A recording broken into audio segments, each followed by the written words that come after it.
दोस्तों, कोई भी व्यक्ति चुनाव जीत जाता है और 5 साल समाज का नेतृत्व करता है। 5 साल के बाद जनता उसे पसंद नहीं करती, वोट नहीं करती और वो चुनाव हार जाता है। दोस्तों, विचार कीजिए, जनता ने वोट नहीं किया, वो चुनाव हार गया, जनता ने उसे नकार दिया। इसका मतलब साफ है कि वो व्यक्ति असामाजिक है, समाज विरोधी है, समाज के मुआफिक काम करने वाला नहीं है। वो एक गद्दार है, अत्याचारी है, दुराचारी है।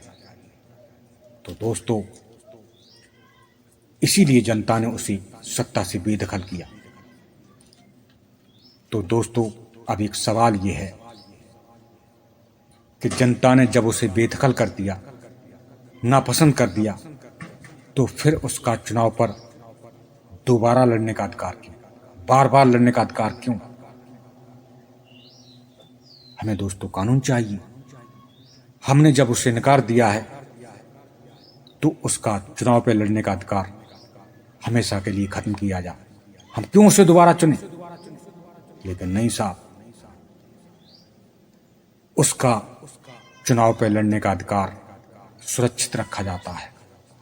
और 5 साल में उसने अरबों खरबों की प्रॉपर्टी लूट के रख ली, पैसा लूट के रख लिया। उसका पैसा बाकायदा सुरक्षित छोड़ दिया जाता है, जिससे क्या करता है, पैसे से पैसा पैदा करता रहेगा और 10-20 गुंडे पाल लेगा।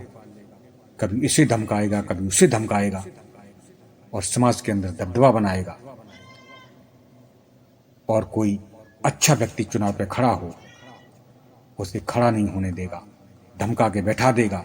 नहीं बैठेगा तो खत्म करवा देगा। इसीलिए दोस्तों, नए विकल्प और अच्छे विकल्प नहीं बन पाते हैं। हमें चुनाव जब होता है तो उन्हीं में से हमें चुनना पड़ता है जो लोग हमें पसंद नहीं, जो दल हमें पसंद नहीं, जिन्हें हम नकार चुके हैं। क्योंकि दोस्तों, नया विकल्प ये बनने नहीं देते। कांग्रेस है और बीजेपी है। कांग्रेस को हटाओ, बीजेपी को चुनो, बीजेपी को हटाओ, कांग्रेस को चुनो। दोनों की नीतियां एक ही हैं, पूंजीवादी हैं, गरीब विरोधी हैं। अब बताइए जनता क्या करे? बताइए जनता कहां जाए, किसको वोट करे? और कोई नया विकल्प बनेगा भी?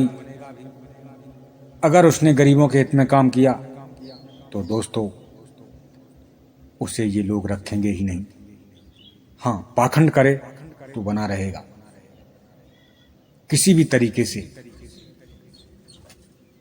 उसे पनपने नहीं देंगे।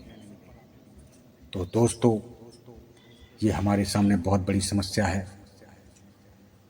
हमें ये 2 कानून लेने ही लेने पड़ेंगे।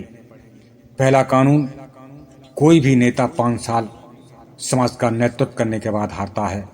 दोस्तों, हमें कानून चाहिए कि उसका चुनाव पर लड़ने का अधिकार हमेशा के लिए खत्म हो। और दोस्तों, उसकी जो नाजायज प्रॉपर्टी है, एक्स्ट्रा प्रॉपर्टी है, उसकी जब्त की जाए। हम ये नहीं कहते कि उसे फांसी पर चढ़ा दो, उसका एनकाउंटर कर दो, उसको समाज में रहने मत दो। आप जरूरत भर प्रॉपर्टी उसके पास छोड़ सकते हैं, हमें कोई दिक्कत नहीं।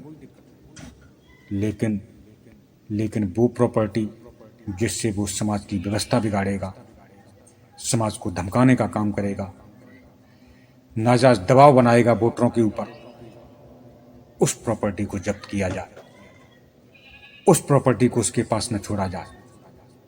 दोस्तों, इसमें हमारी मांग गलत क्या है? आप कमेंट में बताइए। अगर हमारी मांग सही है तो दोस्तों कमेंट कीजिए और इस मुद्दे को उठाइए। आज के लिए दोस्तों बस इतना ही। शेष बातें अगले वीडियो में। धन्यवाद।